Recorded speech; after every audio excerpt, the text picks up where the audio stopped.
Bonjour à tous, ravi de vous retrouver. Allez, de la testostérone en ce lundi matin. Habituellement, c'est la fraîcheur, la légèreté, la tendresse de Radia Boulmahadi, mais que vous retrouverez dès demain, je vous rassure. C'est elle qui sera là à partir de demain, et bien évidemment Amel à partir de mercredi. Donc, où l'une ou l'autre va célébrer avec vous l'Aïd, le premier jour de Eid Srel. Et d'ailleurs, d'avance, bonne fête de l'Aïd à vous tous, où que vous soyez. Alors du coup, ce matin, tiens, juste avant, vous avez vu cette bande-annonce pour cette émission, Serait le chef. C'est pas mal, hein? C'est pas mal. Sauf que la bande-annonce qui dure 5 minutes, c'est un peu étonnant, quoi. C'est une émission qu'on a vue. C'est pas une bande-annonce. Mhm. Il y a un peu de privilège, hein? Comment on appelle ça? De De quoi? quoi? D'accord. Ah ouais, un peu de favoritisme, hein? La bande-annonce du Bonjour d'Algérie, elle fait Bonjour, à demain. Bon, bah, c'est pas grave, c'était la petite remarque du jour. En même temps, c'était pour rigoler, pour taquiner un peu les collègues. C'est Ramadan, je sais qu'ils se réveillent très très mal. Ah bah oui, c'est la tradition d'ailleurs, tu fais semblant d'être mal. C'est ça, Ramadan chez nous, fais semblant d'être mal, fais que t'as mal, fais que. Enfin, que tu ressentes quelque chose d'un peu douloureux. En tout cas, ce qui est sûr, c'est que nous, on est ensemble de 9h jusqu'à 10h30 ce matin pour ce lundi. Et d'ailleurs, aujourd'hui sur le plateau, Aïssa Megari, il vient représenter qui? Bah oui, au nom du ministère des Affaires religieuses et des Waqf. Avec lui, on va parler de Zakat el-Fitr, toujours à 120 dinars. On va enchaîner juste après avec qui? Avec d'autres invités. Ahmed Grigassen, ça vous dit quelque chose ou pas? Alors lui, il était au CRASC, lui c'est un passionné, c'est un chercheur, c'est un scientifique, mais lui, depuis une année, travaille au sein du ministère des Affaires religieuses et des Waqf, et avec lui, on va parler aujourd'hui. On va parler de Zawiyat el-Hamal. Zawiyat el-Hamal. Subhanallah, Inch'Allah. On va en parler aujourd'hui. D'ailleurs, il est directeur de la culture islamique au ministère des Affaires religieuses et des Waqf. Culture islamique, on va en parler. D'ailleurs, on va essayer de définir un peu tout ça. Ce sera dans quelques instants. On en parle d'ailleurs avec Ahmed Grigassen sur le plateau ce matin. Zawiyat El-Hamel. Et Zakat el-Fitr du côté de Aïssa Megari. Eh ben oui. Zakat el-Fitr, elle est de combien cette année? À 1200 dinars. 120 dinars, pardon. J'ai rajouté un zéro. Non, non, l'augmentation, c'est pas, tu vois, c'est. Moi, Inch'Allah, quand tu as une augmentation, ne nous mets pas dans le Pardon. même sac. J'ai Disons rajouté quand un même zéro. que j'ai le même salaire, donc du coup, t'es gentil. Oui, pardon. J'ai rajouté un zéro. Ouais. D'ailleurs, elle est payée mieux que moi. Je vous souhaite, hein. Je vous souhaite sincèrement de. Merci. Ah, on ne doit pas être loin en plus, c'est ça le pire. C'est vraiment ça le pire. C'est moi qui prends tous les risques Oui. et c'est toi qui prends tout le reste. Tout le pognon. Ouais, heureusement que l'Algérie a changé depuis février dernier, hein. Avant, tu prenais tous les risques, effectivement, et t'étais celui que.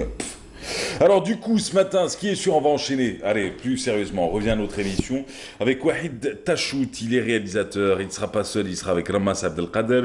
Il est cofondateur du site Herafi. Herafi est un site à découvrir. Il réunit les artisans, il réunit les passionnés. Herafi.com à découvrir ce matin sur le plateau. Et puis, on finira tout à l'heure avec Karima Berger.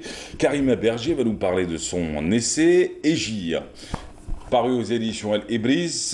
Alors, du coup, ce qu'il faut savoir sur Karima Berger, c'est qu'elle fait une tournée d'ailleurs depuis quelques jours parce qu'elle est en visite familiale ici en Algérie. On avait reçu son éditrice, c'était samedi dernier, c'était Madame Oulbsir d'ailleurs, Samia Oulbsir qui était avec nous sur le plateau, qui nous avait parlé un peu de Karima Berger. Et puis, normalement, si demain, c'est pas l'Aïd, ben elle sera à l'Agora du livre avec les éditions Enac. Si demain, c'est pas l'Aïd, elle y sera, ça se passe en plein cœur de la capitale, elle présentera Égir. Égir est une manière pour elle de parler histoire et de parler de sa propre histoire. C'est un mélange un peu entre les deux, pour revenir un peu sur l'exil, sur l'immigration également. Voilà. Ça me rappelle, tiens, la vidéo qui passe actuellement, c'est une. Je sais pas si vous l'avez vue ou pas, elle fait le buzz d'ailleurs. La vidéo d'une Algérienne d'origine, devenue franco-algérienne depuis les années 90, une Algérienne qui a été diplômée à Harvard. Jusque-là, tout va bien. Oui. Et en faisant son discours, elle a parlé des coupures d'eau en Algérie dans les années 90. Dans son discours de fin d'études. Hein, et du coup, bon, la presse électronique s'est emparée du sujet. Elle en a parlé en montrant, parce qu'on adore montrer les Algériens qui réussissent à l'étranger. et très peu les Algériens qui réussissent dans leur pays. Pourquoi? Alors, il faut se poser les questions. Est-ce qu'on n'est pas complexé? Il suffit qu'un Français te tape comme ça et tout le monde dit ah magnifique, regardez ce garçon, il a réussi. Il suffit que des Algériens te fassent comme ça, personne n'en parle parce que bon, on a toujours besoin de la reconnaissance de l'autre. Ça, c'est un autre problème psychologique, pathologique. On en parlera un autre jour. Hop. D'un côté. La jeune femme fait un discours où elle parle des coupures d'eau dans les années 90, où elle parle de comment elle a quitté l'Algérie durant les années terrorisme. Alors des sites d'information disent voilà, regardez, elle est magnifique, c'est une femme, bon, elle est peut-être magnifique, peut-être. Mais il y a une polémique sur elle. Il y a une polémique actuellement, c'est ma fille, pourquoi tu vas à Harvard pour raconter les histoires de coupures d'eau dans les années 90?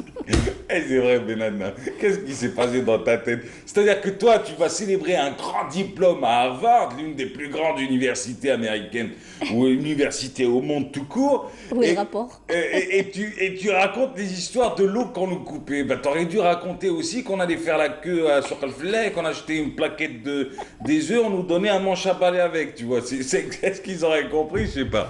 Enfin, bon, bravo à elle pour son diplôme. En même temps, elle l'a pas fait non plus pour que nous, on l'applaudisse, elle l'a fait avec conviction.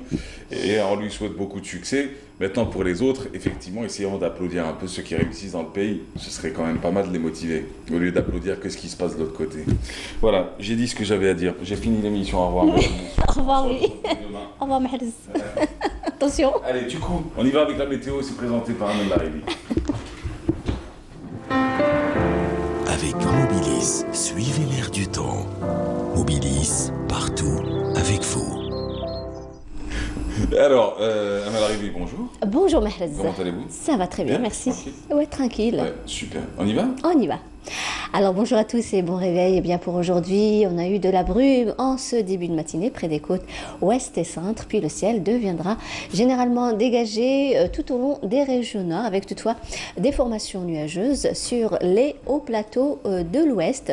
Par contre, la moitié sud, eh bien le ciel restera partiellement voilé sur le Bécharoua et Tindouf, avec des foyers orageux tout au long des frontières algéro-marocaines. Une activité pluvio-orageuse localement assez marquée sur le Gard Tassili et le Sahara oriental, et ces pluies sont parfois assez marquées et parfois aussi accompagnées de grêles sur le sud de la wilaya d'Ilizi et le sud-est de Tamanrasset. Ailleurs, le soleil s'en donnera à cœur joie vers l'extrême sud, le Sahara central, le Nord Sahara, les oasis avec de fréquents soulèvements de sable vers les frontières algéro-maliennes, le Sahara central, le Gard et le Tassili. Les températures, eh bien, elles vont remonter sensiblement avec un maximum de 36 degrés du côté de Msila, 35 Relizane et Chlef, 34 à Mascara, 32 du côté de Tlemcen, 31 Tizi Ouzou, également Djelfa, 30 degrés à Albiod, également Sétif, 28 à Alger Oran, 25 à Annaba, 27 à Batna, au sud 34 degrés à Biskra, 35 Gardaya, 37 à Béchar, 33 degrés à Elizi, 35 Tamanrasset Djanet, 39 à Insalah, et le maximum toujours à Borj Bedi Moukhtar et Ingezem avec 43 degrés. On va faire un petit tour du côté de l'Europe où le ciel restera peu nuageux. Par contre, à Bordeaux, Madrid, Berlin, Prague, Budapest et également Athènes et Rome. De la pluie prévue à Bucarest ainsi qu'à Copenhague avec des orages. Partiellement nuageux à Londres, Dublin. Le mercure, quant à lui, affichera 22 degrés à Copenhague, 21 à Londres, 17 degrés le minimum à Dublin, 27 à Varsovie, 21 degrés à Paris, 23 à Marseille, 25 à Rome, 26 degrés à Bucarest et enfin le maximum cette fois-ci à Madrid avec 34 degrés. Voilà, je vous retrouve tout à l'heure, juste après le journal télévisé de midi et d'ici là, très très bonne matinée.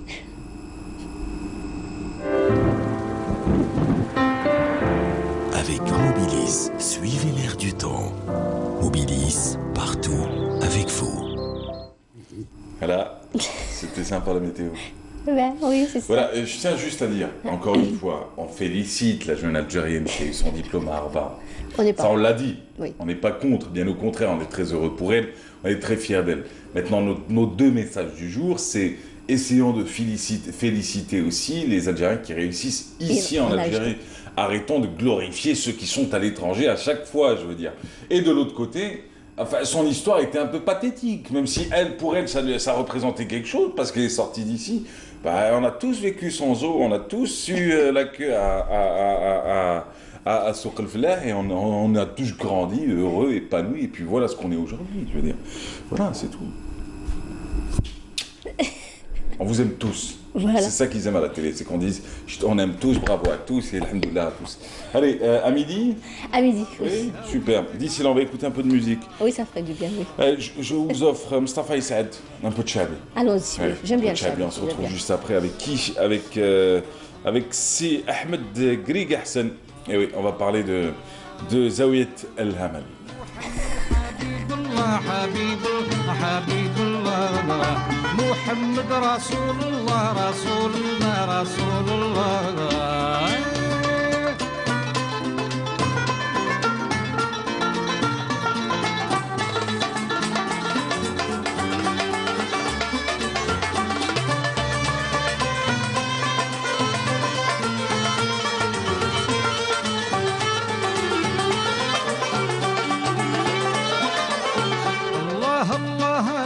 وحيد الله الله يا وحيد الله الله يا وحيد يا كريم ويا سميح يا كريم ويا سميح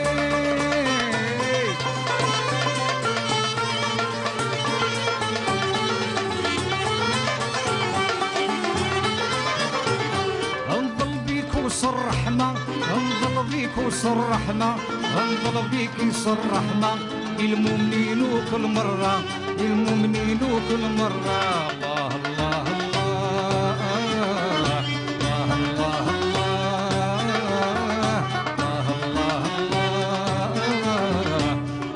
الله الله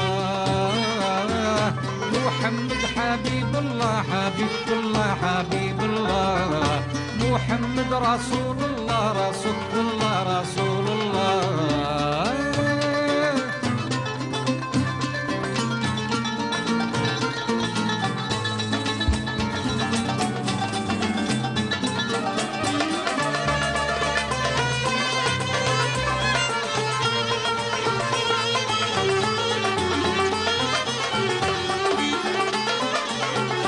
المؤمنين دعوت مرة المؤمنين دعوت مرة المؤمنين دعوت مرة هتغلي والرحمة هتغلي والرحمة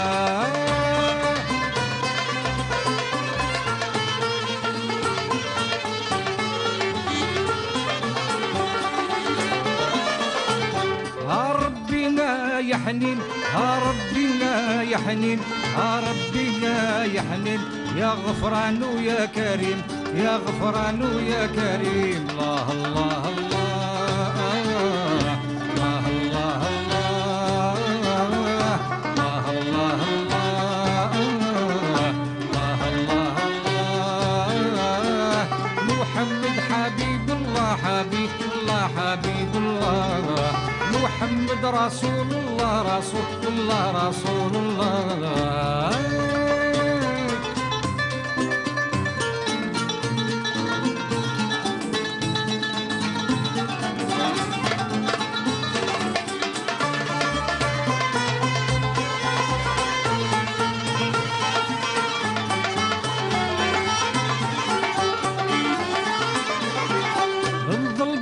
وصر رحمة انظر بيك وصر رحمة انظر بيك وصر رحمة الغفران كل مرة والغفران كل مرة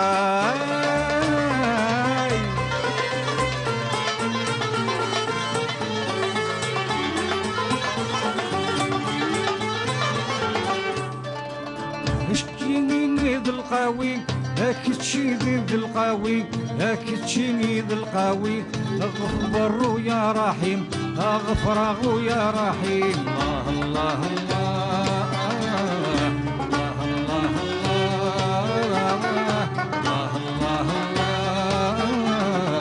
الله الله الله محمد حبيب الله حبيب الله حبيب الله محمد رسول الله رسول الله رسول الله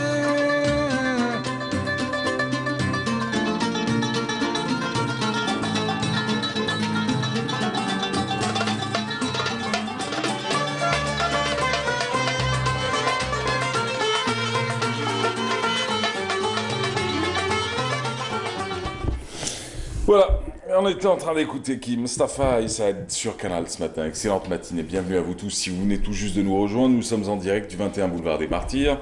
Et ce matin, dans Bonjour d'Algérie, on se retrouve avec qui pour ouvrir le bal ce matin avec nous, Ahmed Grigahsen.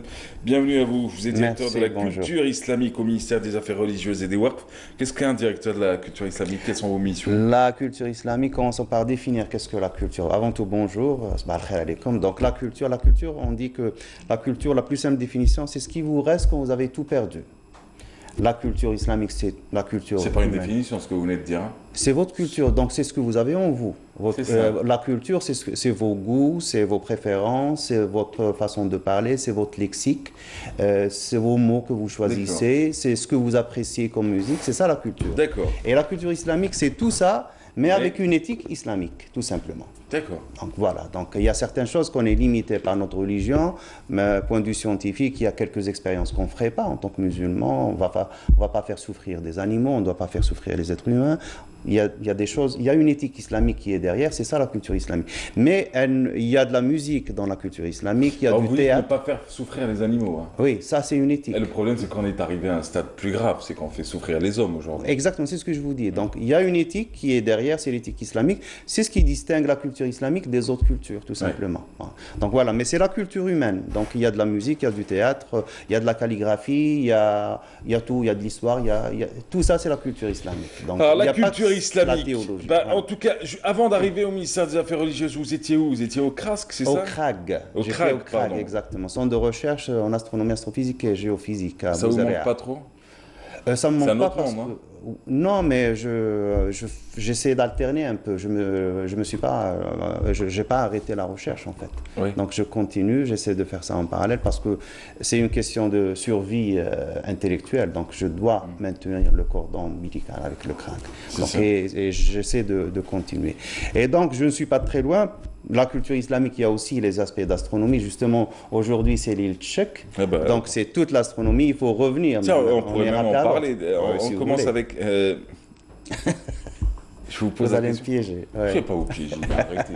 Alors, je tiens à faire une déclaration officielle. Conférence de presse pour moi-même à partir d'aujourd'hui. Ça, c'est les micros. Alors, conférence de presse. Alors, certains invités, effectivement, sont comme vous, pensent que je les piège. Mesdames, messieurs, quand vous êtes invité à la télé, c'est que vous avez un domaine de compétence, c'est que vous avez un domaine de savoir. Ici, c'est pas une émission de débat. Je veux dire, vous n'avez pas de débatteur en face de vous. Non. Alors, du coup, je ne peux vous poser des questions que concernant votre domaine. Après, vous êtes là je ne vous touche pas, je ne vous attaque pas, vous. Non. Après, si certains invités ne maîtrisent pas leur propre sujet, doit-on blâmer l'animateur de poser des questions? Pas du tout. Ma mère me Loin répond, de nous. Ma mère me répond, ferme-la mon fils, tu parles trop. Non. Alors du coup, non, plus sérieusement, je vais revenir à vous. Il n'y a pas de question piège.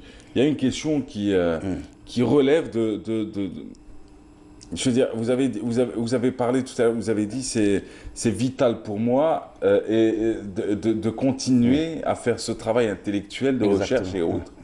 Comme il est vital pour l'être humain, quel que soit son niveau, de se poser des questions. Exactement. De remettre en question certaines choses. Ouais. Nous sommes au 19e siècle.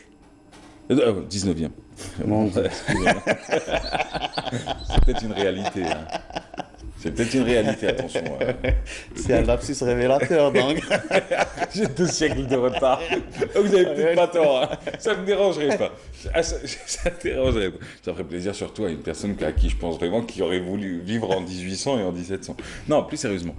Nous sommes au 21e siècle. Nous sommes en 2019. Est-ce qu'il est normal pour vous que l'on continue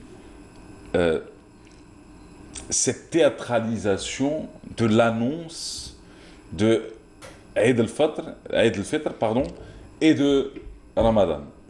Est-ce que vous... j'ai pas utilisé des mots méchants, j'aurais pu utiliser d'autres mots, j'ai pas voulu parce que il y a un respect que l'on doit aussi à ces personnes que l'on voit à la télévision en train de discuter, d'échanger. Ça, c'est un.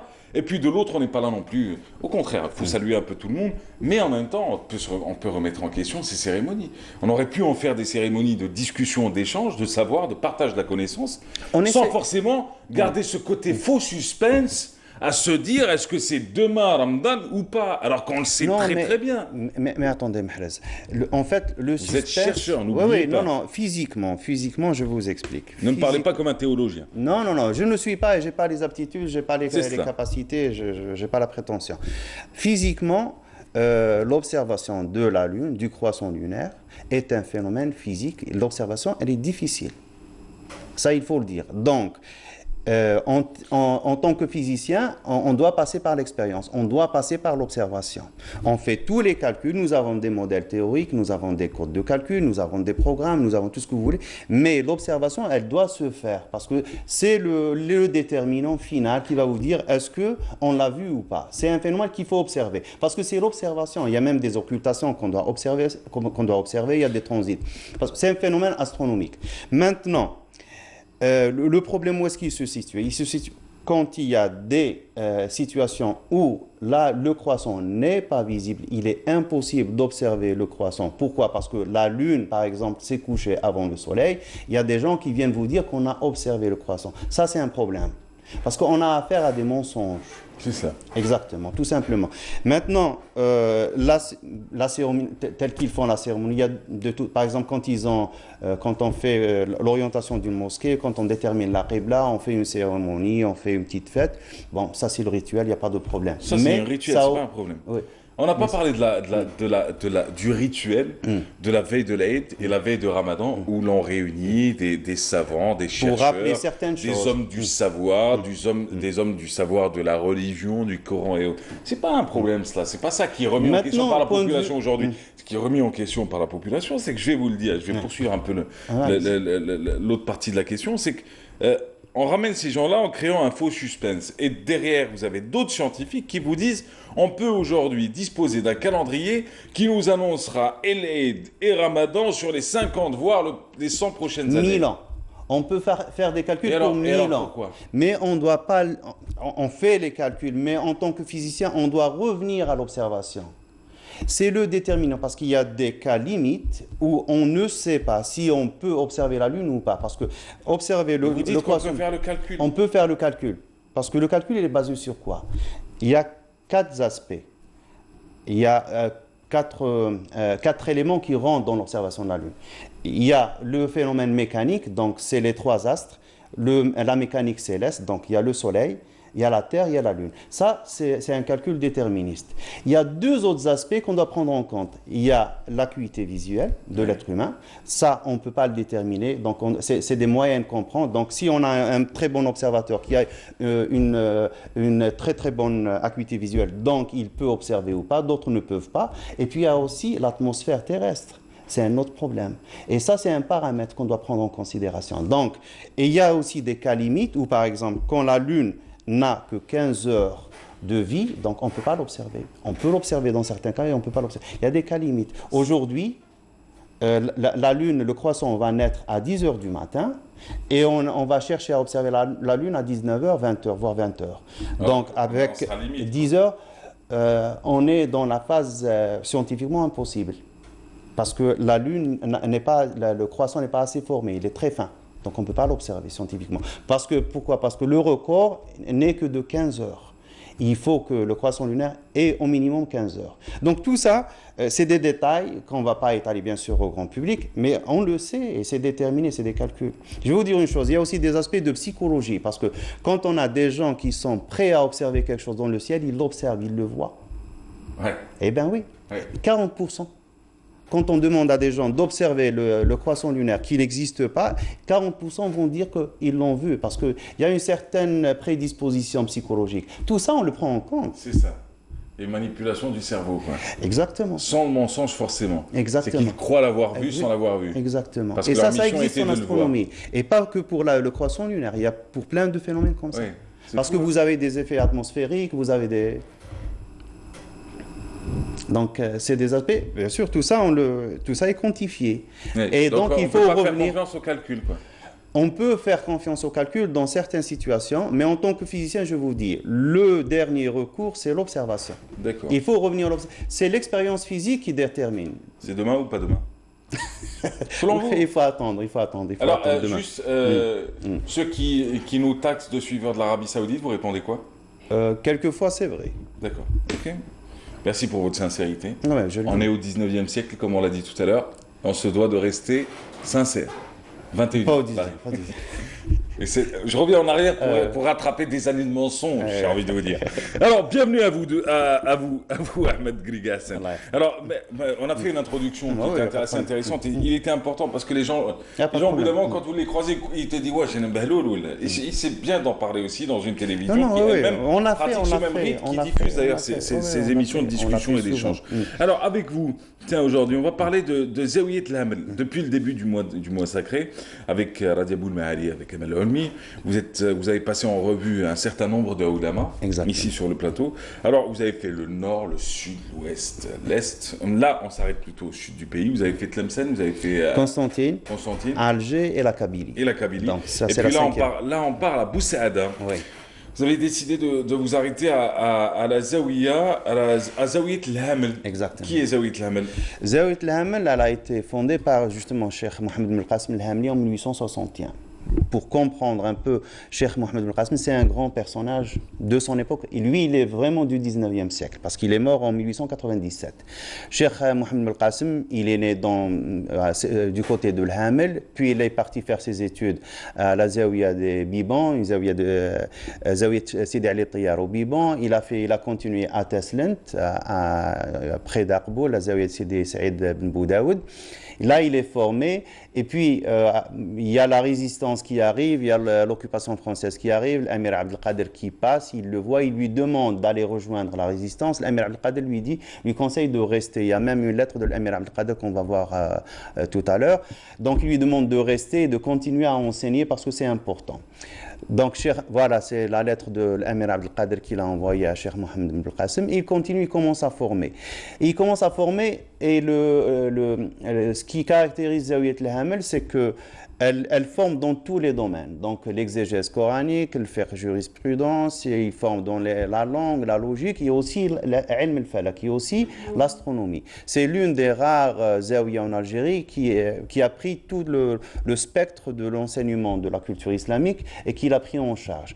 Et à cause de ça, et surtout la force du personnage, la puissance de Cheikh Mohamed Ben Qassim, donc il va recevoir plein de ulama qui vient visiter, et puis il prend aussi des positions politiques. En 1870, après, ça c'est la Zawiya de l'Hamel au début du siècle. Qu'est-ce qui se passe? On la passe à la télévision, on la passe. Donc, mais qu'est-ce qui se passe? Je veux dire, c'est quoi exactement?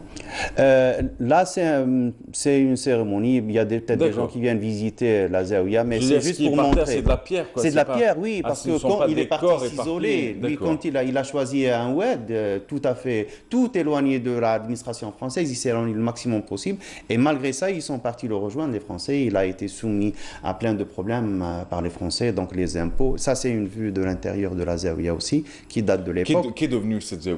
Elle existe encore. Elle existe encore, bien sûr. Elle existe. Sur un lit d'oued. Exactement, un lit d'oued un peu écarté. Donc, mais il n'y avait rien. Là, on peut voir. Là, on est à Boussaada. Voilà, à Boussaada, et c'est la Zawiya de l'Hamel qui est au milieu, et on voit l'oued qui est de l'autre côté au fond. C'est cela. Donc, il prend aussi des positions politiques quand quand les Mokrani font l'insurrection de 1870, Tawra ma Cheikh al-Haddad. Les Mokrani, donc ils ont perdu la guerre, ils décident de partir, ils décident de s'exiler en Tunisie. Ils sont arrêtés par l'armée française, ils sont 1 millier de personnes. Qui va prendre en charge ces gens? Parce qu'on leur a interdit de revenir chez eux. Parce que c'est les Mokrani aussi, toutes les familles qui dépendaient de l'insurrection. Donc, et c'est Cheikh Mohamed Ben Qassim qui a pris en charge ces gens et qui les a reçus en tant que réfugiés. Où à Boussaada? À Zawiyat al-Hamel. Le quartier des Mokrani existe encore. Et qui est en ruine maintenant, donc il n'a pas été restauré. Vous en avez, oui, par rapport aux Mokrani, effectivement, après ils se sont éparpillés sur plusieurs régions du pays, et quelques-uns ont même changé de nom pour pouvoir se protéger. Et donc l'un des enfants des Mokrani, Cheikh Louanouri, il étudie à Zawiyat al-Hamel, puis il devient aussi mufti par la suite. Et c'est l'un des derniers Oukil à Sidi Mohamed. Il a été mufti à Chlef, à Orléansville, et puis il est devenu Oukil à Sidi Mohamed. C'est l'un des élèves de Cheikh Mohamed Ben Qassim. On a plein d'élèves. On a un mufti, Aboul Qasim al-Hafnaoui, qui a fait le recueil sur la biographie des ulama d'Alger. Tarif al-Khalaf bi Rijal Salaf. Tfadal. Wakil, c'est Wakil, c'est. Il y a l'imam qui fait l'imam qui est connu. Il y a le wakil qui est en charge un peu gestionnaire, qui est manager quand il s'agit de darih, quand il s'agit d'un mausolée, comme Sidi Abdelrahman, Sidi Mohamed, ça c'est un wakil. D'accord. Donc, parce qu'il a un registre qu'il doit prendre en charge, Il y a Al-Makki ibn Azzouz qui est aussi le neveu de Cheikh Mohamed ibn Qasim al-Hawli, et aussi Cheikh Al-Makki ibn Azzouz, c'est un personnage très important. Il y a Ashur al-Khangi, quand il a des problèmes à Constantine, il se réfugie aussi à Zawiyat al-Hamel. Donc on peut étaler plein de noms. Il y a aussi un autre personnage qui vient par la suite, c'est une femme. C'est la fille de Cheikh Mohamed ibn Qasim al-Hawli. Lalla Zainab, c'est la seule et unique femme que je connaisse qui a eu à gérer une zawiya. Donc, qui a eu à gérer Zawiyat al-Hamel, et elle l'a géré malgré l'autorité française, parce que les Français ne concevaient pas qu'il y ait une femme à gérer une zawiya aussi importante, parce qu'il y a la zawiya, il y a aussi toutes les tribus qui sont rattachées à la zawiya par... ça, c'est Lalla Zainab. Et elle, pour préserver son droit à la chefferie de la Zawiya, elle va ester en justice l'autorité française. Et elle gagne devant la justice française. C'est un sacré personnage, la Zainab. Et elle a continué. C'est la fille de Cheikh Mohamed al-Qasim. On est toujours à Al-Hamel. On est toujours à Al-Hamel, à Abou Saada. Abou Saada. Et donc, par la suite, on a eu d'autres, des gens, le Hajj Mohamed, Cheikh Al-Mukhtar, Cheikh Khalid. Elle gagne contre la France coloniale. Qui voulait... Dans un tribunal de la France coloniale. De la France coloniale. Donc et c'est là, c'est la grande surprise, parce qu'elle lui ont dit qu'en tant que femme, vous ne pouvez pas être chef d'une zawiya. Elle leur a dit oui, ça selon la conception islamique, mais chez vous, avec... ben oui, elle a été magnifique, la Zainab. Et donc, il y a un très beau livre aussi sur Zawiyat al-Hamel, donc je ne sais pas si on peut le montrer, sur la zawiya. Voilà. L'auteur, c'est Abdelmoun'im al-Qasimi. Il a fait un très bon livre sur la Zawiya. Lui, il est descendant de Cheikh Mohamed ibn al-Qasim. Et il est historien, c'est un très très bon historien, parce qu'il va au fond des documents, il va au fond de la recherche, il fait des études excellentes, Cheikh Abdelmoun'im al-Qasimi. Donc, tout ça, c'est Zawiyat al-Hamel. Et puis, il y a bien sûr, par la suite, au XXe siècle, il y a la création de Zawiyat al-Ulama. Ils étaient partisans, ils ont participé à la création de Jamaïat al-Ulama al-Muslimin al-Jazairiyyin. Il y a eu le différend avec Cheikh Tayyib al-Uqbi. Ils sont partis créer leur propre association, Zawiyat al-Ulama al-Sunna, présidée par Cheikh Mouloud al-Hafidi. Et il y a aussi, ça c'est l'aspect scientifique, ça c'est l'aspect enseignement, c'est l'aspect des personnages. Il y a un autre aspect aussi qui est Zawiyat al-Hamel a fait partie de tout le temps de la Tariqa Rahmaniya. Ils sont des Rahmani. Et Tariqa Rahmaniya, connue par l'occupant français comme étant la tariqa la plus réfractaire, la plus résistante, elle a été dans tous les mouvements de résistance, dans tous les mouvements d'insurrection, de Z'Atch à Cheikh al-Muqrani. Donc, ils ont de tout temps été réfractaires. Du coup, Cheikh Mohamed ibn al-Qasim, il a souffert aussi de ça, parce qu'à chaque fois, on lui a envoyé pour le sommet de payer des impôts. Donc, il lui demandait des sommes colossales, il demande qu'on lui réduise un peu les impôts. Il l'obligeait chaque année à venir à Alger, et il s'installait à Sidi Mohamed. Et c'est lui qui a construit le mur de soutènement du cimetière de Sidi Mohamed à Belcourt. C'est Cheikh Mohamed, donc fin du 19e siècle, c'est lui qui a participé à la construction, enfin, qui a été derrière la construction de Sidi Mohamed. Donc voilà un peu pour la Zawiya al-Hamel. Il y a aussi des dépendances. Il y a les disciples de Cheikh Mohamed al-Qasim qui sont partis, ils ont créé leur propre Zawiya. On en trouve même à Rilizan, on en trouve en Kabylie, on en trouve ici à Alger. Il y a une Zawiya de Tariqa Rahmaniya ici à Alger qui existe encore. Donc il y a eu ils ont réussi, la Zawiya a réussi à maintenir la culture islamique en Algérie. C'est l'un des piliers de la culture islamique en Algérie. Voilà. Et vous dites, il dispose d'une des bibliothèques les plus riches, pour vous reprendre. Oui. Mais par contre, la Zawiya existe encore, mais en termes d'activité, en termes de... Elle existe encore. Donc, il y a encore de l'activité à la Zawiya. Ils enseignent le Coran, il y a des enseignements qui se font. Mais maintenant, c'est le fond qui intéresse le plus tous les chercheurs, les historiens qui vont aller consulter. Il y a même un billet qui est passé, je pense que c'est la lettre de remerciement qu'a envoyé Lévi Provençal. Lévi Provençal, c'est l'un des plus grands orientalistes français. Il a écrit un billet de remerciement à Cheikh Mustafa Al-Qassimi. Ça, c'est l'écriture de Lévi Provençal, comme il écrivait l'arabe. Oui. Donc, 1944. Il était directeur de l'Institut des études arabes à Rabat. Il écrivait bien. Il écrivait très bien. Dans Lévi Provençal, c'est une sommité aussi. Ouais. Donc, pour vous dire que tout ça est passé, même Jacques Berck est passé par Zawiyat al-Hamel. Ouais. Il y a quelques manuscrits qui sont très intéressants, qui sont spécifiques et uniques. Selon le catalogue, il y a un manuscrit de Ibn Qunfud al-Qasantini, c'est un grand astronome du 9e siècle de l'Hégire, qui est écrit de sa propre calligraphie, qui est à la Zawiyat al-Hamel. Donc, il y a des trésors à Zawiyat al-Hamel. Et ce qui est bien, c'est que les descendants du cheikh continuent la tradition, ils savent très bien la valeur de ce qu'ils ont et ils arrivent à maintenir ce caractère spécifique de la Zawiya. Alors, quelle aura aujourd'hui pour les Zawiya à travers tout le pays? Quelle aura, quel impact sur la société, sur les populations locales? Les Zawiya? Oui. Les Zawiya actives, hein, je ne parle pas des Zawiya que l'on visite juste par... on en a de la mémoire, je parle des Zawiya actives.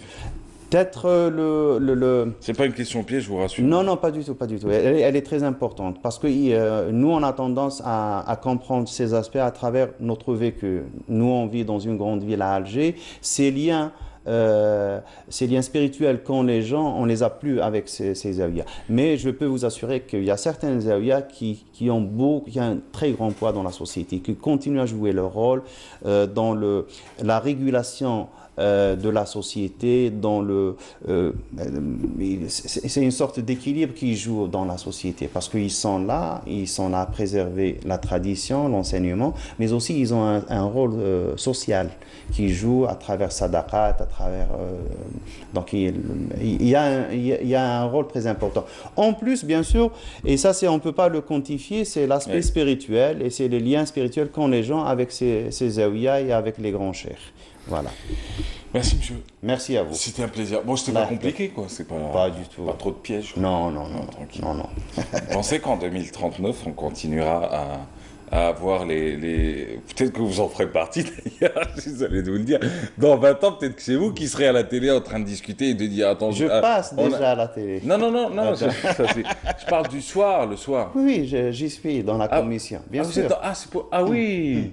C'est pour ça que ouais, mais en même temps, vous avez défendu la chose avec beaucoup de sagesse, de respect et de tolérance. Hein. Vous n'êtes pas allé dans le non, pourquoi, comme on le faisait à une certaine époque. Non. Vous faites partie de la commission. Donc ce soir, vous serez... Inch'Allah, je serai dans la commission, au plateau. Mais il faut dire que Mahrez, c'est un travail de fond. Je suis honoré. Hein. Je fais une photo avec vous après. Oui, il n'y a pas de problème. Parce que vous êtes les stars de ce soir, je vous le dis dès maintenant. Le travail, c'est un travail de fond qui n'a pas été fait. Donc, c'est un travail de culture scientifique qu'il faut faire. Et donc, c'est grâce à vous, depuis 2015, que je passe à Bonjour d'Algérie, qu'on essaie, il y a des rubriques qu'on passe sur les phénomènes scientifiques. C'est pas pour rien, parce qu'il faut divulguer cette culture scientifique. Il faut que les gens aient accès à ça pour qu'ils comprennent, tout simplement. Et peut-être... et il y a aussi tout un travail de création de clubs et d'associations scientifiques qui a été fait.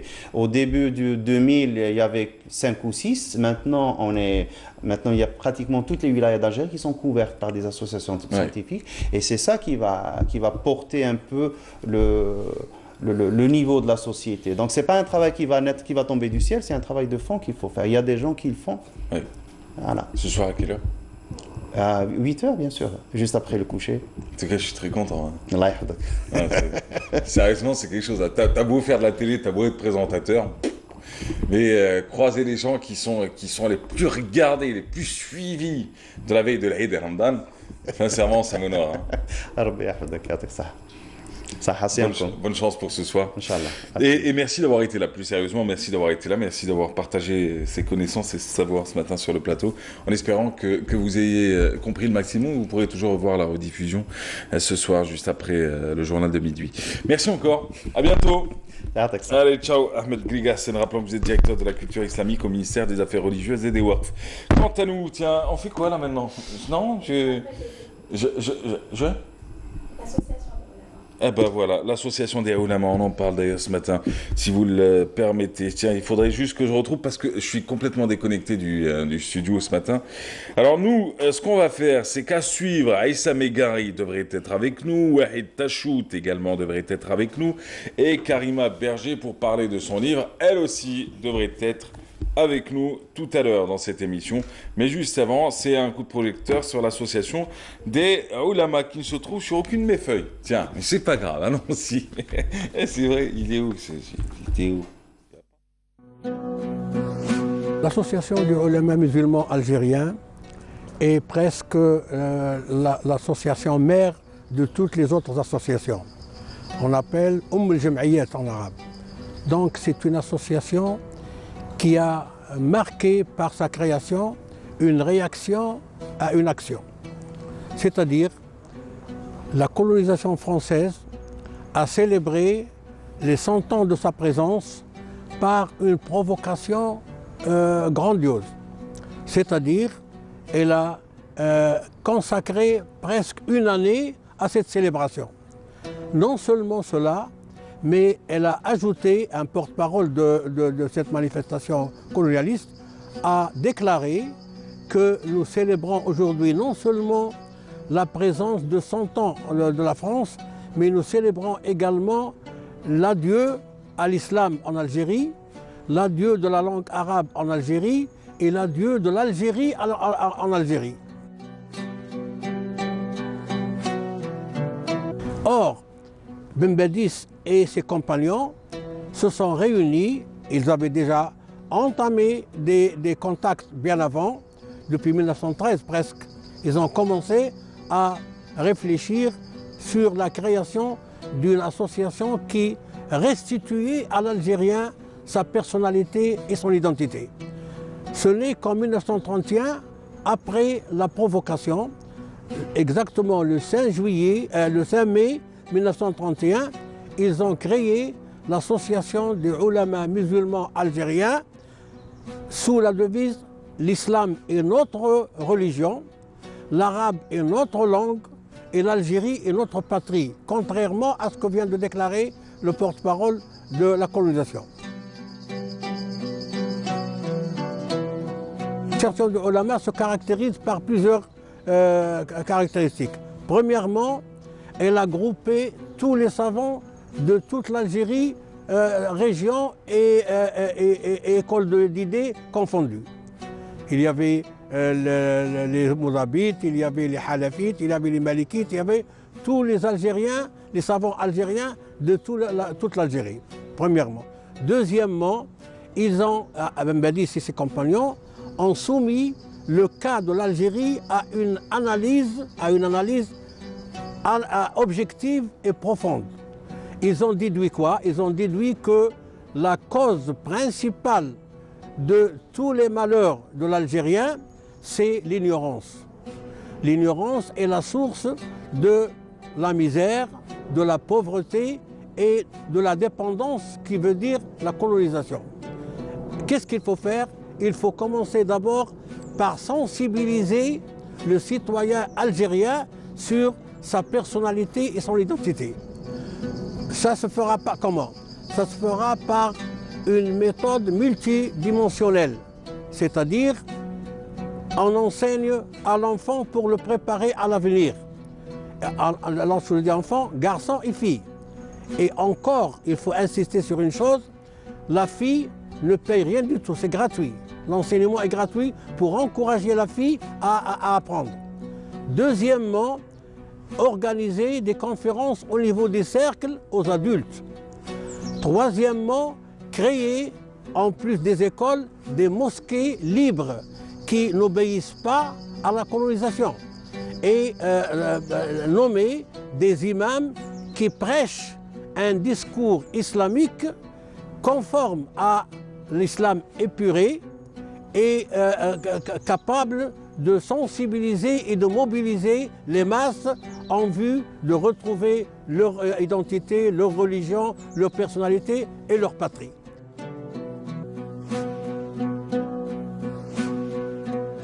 Ils ont créé quoi en plus des mosquées et de la presse? Parce qu'ils ont prouvé que sans la voix, sans la plume, sans la presse, on ne peut pas réaliser quelque chose de grand chose. Ils ont créé Shihab, ils ont créé plusieurs revues qui ont été supprimées par le colonel, mais à chaque fois qu'ils suppriment une revue, ils choisissent un autre titre et recommencent dans le... Alors, la dernière, c'est Al-Basair, qui existe jusqu'à toujours. Nous avons jusqu'à toujours le journal Al-Basair qui est hebdomadaire. Je suis un bon témoin de l'Institut Mbélis, parce que j'étais étudiant à l'Institut Mbélis. Donc je parle en pleine connaissance de cause. L'association des ulama, après avoir entamé la tâche de créer les écoles primaires et certaines écoles secondaires, s'est donné également à avoir un institut pour préparer la jeunesse et tendu la main à la Zitouna et à d'autres universités du monde musulman pour justement créer un pacte entre la Zitouna et l'Institut Mbélis. Pourquoi? Parce que le diplôme de l'Institut Mbélis n'est pas reconnu en Algérie. Il fallait avoir une entité islamique reconnue comme la Zitouna en Tunisie. Et moi-même, j'ai passé l'examen sous l'égide des ulama zitouniens.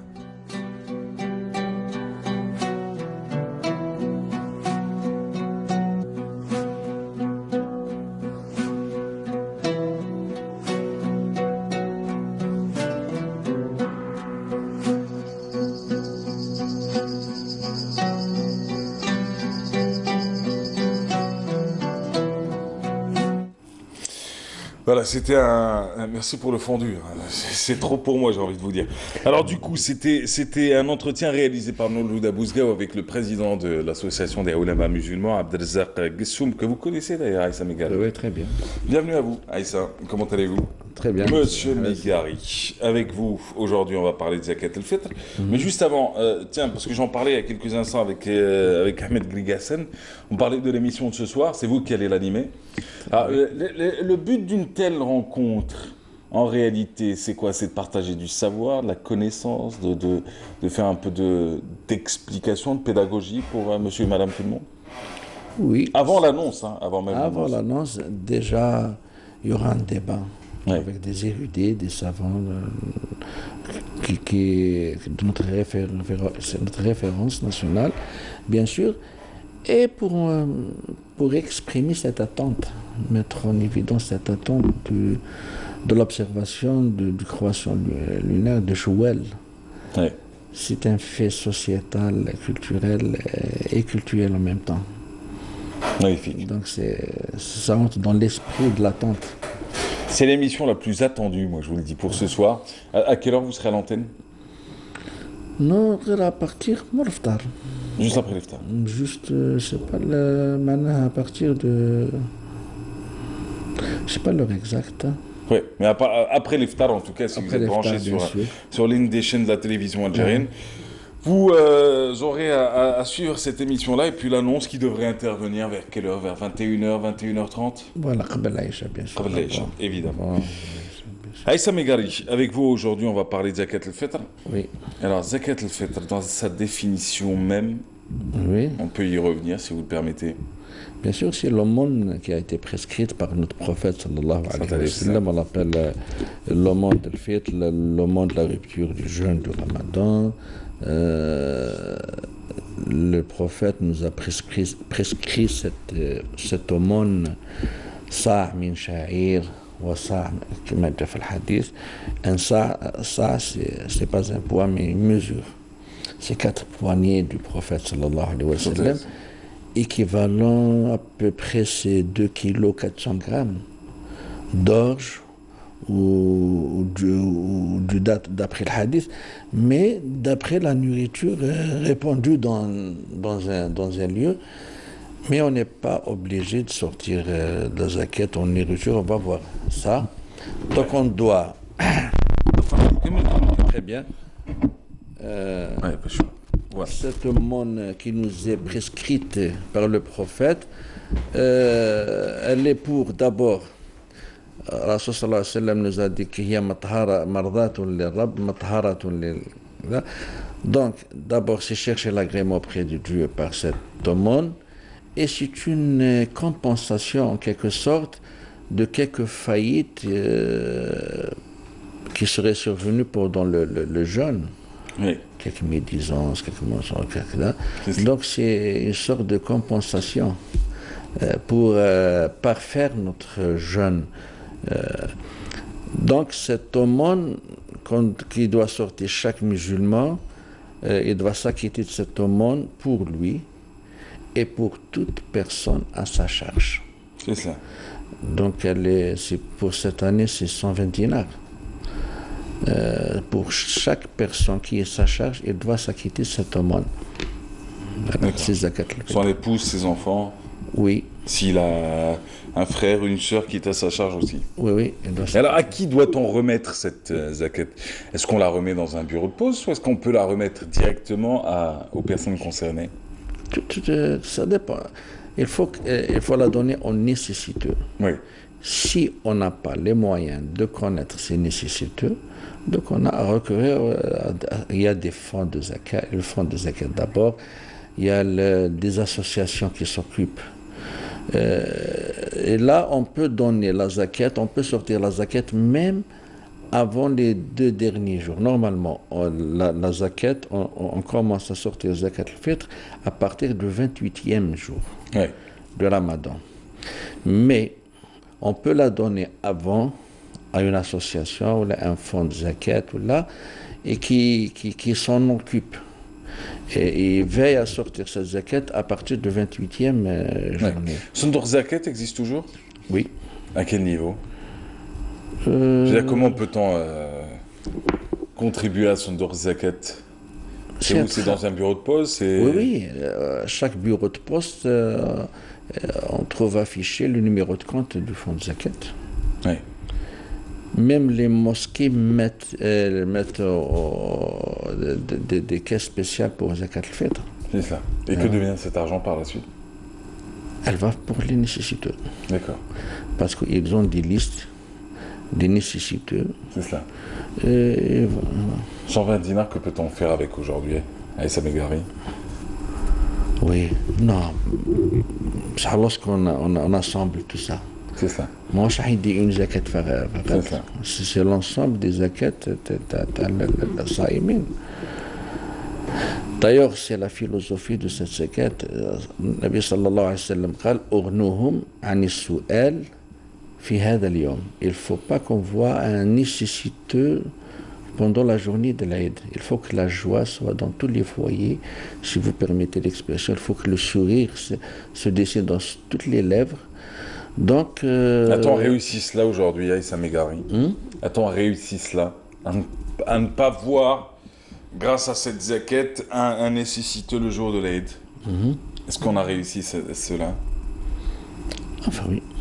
D'une certaine manière? Relativement parlant, c'est-à-dire, la bonne chose que les gens s'organisent en association, là, en comité de quartier, ou là, des associations de mosquées, pour organiser ce travail, parce que ne pas obliger le nécessiteux devant les portes des gens.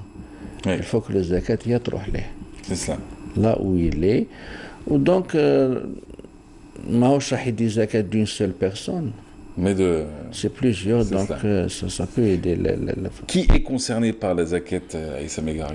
Voilà. C'est une bonne question, parce que ce n'est pas qui met zakat al-mal. Oui.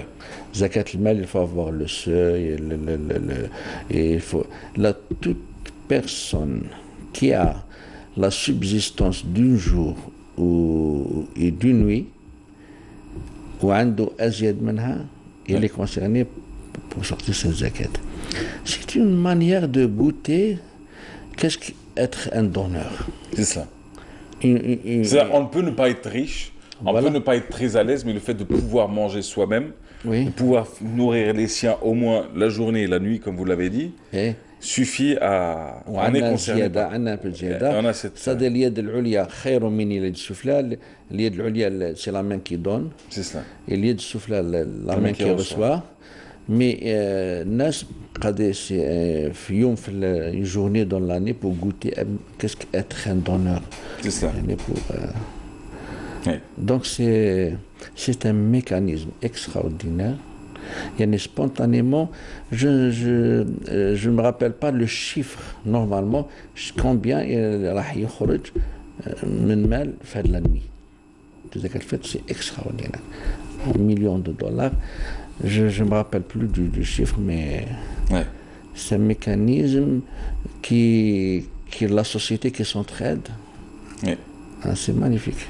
Alors, mais quand on n'est pas passé par son dour zakat et que l'on se retrouve dans la rue. Alors tout à l'heure vous disiez cette zakat doit être donnée, doit être remise avant Salat l'Eid. Donc avant, si l'Eid c'est demain, même si je sais que vous ne voulez pas nous le dire parce que vous allez attendre ce soir et j'imagine qu'il y a l'observation et autres. Exactement. Mais si demain par exemple c'est l'Eid, on a jusqu'à demain 7h30, 8h quoi. Voilà, 7h, avant la prière. Avant la prière. Mais comment faire comment choisir la personne? Non, ça dépend. On est dans la rue, on est en train de marcher. Je dis, il n'y a pas de bureau de poste ouvert à 18h, 19h, 20h. Enfin, peut-être que si, quoique avec l'aide. Mais et comment on fait? On a envie de s'acquitter de cette zakat al-fitr. Enfin, faire le moment, peut-être après, on n'a pas beaucoup de choix, bien sûr. Donc il faut donner aux nécessités qu'on trouve. Les nécessités ne manquent pas. Tout ça. Même les mendiants qu'on trouve dans la rue. Donc, je veux dire, on fait le niya. Niya, voilà. Tout simplement. Mais l'idéal, c'est que les gens s'organisent en comité de quartier, en association, pour bien cibler les vraies nécessités qu'on ne connaît pas parfois. Qui sont dans le besoin. C'est ça. Merci d'avoir été avec nous, Aïssa Meghari. Merci beaucoup. On vous souhaite bonne chance pour ce soir. Inch'Allah. Et merci d'avoir été là. Et à vous de même. Merci à vous. Allez, quant à nous, et Sarah Aftorek, même s'il est un peu tôt, dire à 10h du matin Sarah Aftorek, je ne sais pas ce que vous en pensez vous, mais à quel moment peut-on dire Sarah Aftorek? Est-ce qu'il y a des heures pas un moment. 7h du matin, vous sortez de chez vous, vous pouvez croiser quelqu'un et lui dire Sarah Aftorek? Normalement, non. Normalement, sur le point de la logique, c'est un peu compliqué. J'ai compris. Alors, du coup, quant à nous, on se retrouve dans quelques instants. D'ailleurs, on va parler de hirafi.com. C'est Yasmine Chouer qui s'est intéressée au fonctionnement de ce site internet qui réunit les artisans. Et nous, juste après, on recevra le fondateur du site hirafi.com. Allons-y. Yasmine Chouer. Ils en ont rêvé et ils l'ont fait. Leur espace d'expression ouvert, leur laboratoire de création artistique. Et ils lui ont donné le nom de Makouk, un incubateur à idées où les diverses compétences se rejoignent et s'expriment et dont l'objectif est la concrétisation de créations originales dans les différents domaines, audiovisuel, design, musique, acting ou encore celui de la quête des talents de demain. On travaille dans le domaine de l'audiovisuel et du coup c'était un atout pour nous de concrétiser des projets avec notre savoir-faire. On voulait développer un programme utile. L'audiovisuel fait rentrer beaucoup d'argent, mais quelque part la moitié des produits sont inutiles, il faut dire la vérité. Et d'où l'initiative de créer un projet utile est venue donc Hirafi. Le premier fruit juteux de ce collectif est donc Hirafi, artisan. Un programme digital qui va à la rencontre des artisans algériens à travers les 48 wilayas. Une mise en exergue de ces hommes et ces femmes courageux qui participent à travers leur savoir-faire à la sauvegarde de l'identité algérienne. On a décidé d'investir notre propre argent. On a acheté une petite caméra. On a financé nos déplacements. Contacter des artisans, c'était pas aussi évident parce qu'il fallait les trouver. Et on débarquait chez eux, sans mise en scène, sans direction. Donc on les filmait vraiment en live dans leur travail. Et on essayait de capturer avec le moment où ils sont concentrés. Pour aussi montrer aux spectateurs le travail d'artisanat. parfois les gens disent que c'est cher ou là, mais parce qu'il y a vraiment du travail derrière. Un travail mis à l'honneur, un savoir-faire made in the Z, à l'exemple de celui qu'on appelle le chirurgien des livres, celui qui redonne vie aux anciens manuscrits et leur offre une nouvelle santé. Le relieur, Ben Sadouk Mourad. Ça passe sur Internet et tout ça, comme c'est vu par tout le monde. Donc. Et c'est une très très bonne idée, surtout pour les artisans. Comme on n'est pas très sollicité, demandé et tout ça. Déjà, j'ai été surpris. C'est une première, parce que l'artisanat, c'est l'image du pays. Voilà, c'est, comme on dit, c'est notre vitrine, la vitrine de l'Algérie. Replonger dans les savoirs ancestraux de notre pays et s'inscrire sans conteste dans la modernité à travers le digital. Voici le pari gagné de cette équipe de Makouk qui, avec ce projet, met en avant des opportunités économiques négligées et fait revivre des métiers anciens qui, malheureusement, sont en ce moment en voie de disparition.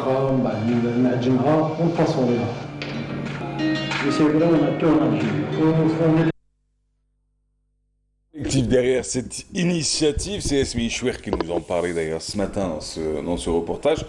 Et le projet, c'est Herafi. Enfin, le site internet, c'est herafi.org et non pas .com.org. Alors, pour en parler avec nous aujourd'hui, l'un des participants à ce projet, il s'agit de Wahid Tachouch. Hein. Oui, c'est ça. Alors, vous êtes le réalisateur des capsules qui sont projetées d'ailleurs tous les samedis sur herafi.org. Oui. Alors, des capsules qui racontent des métiers qui quelquefois sont en voie de disparition, d'autres fois où c'est quelquefois même la personne que vous filmez est peut-être la dernière à pratiquer cet art-là. Principalement, c'est de l'artisanat, c'est ça? Principalement, oui. Ouais. C'est des artisans qu'on essaie de dénicher sur des articles sur Internet. Et comme tu viens de le dire, ils sont super rares. Certains, il n'y en a plus que deux, comme le souffleur de verre ou le relieur.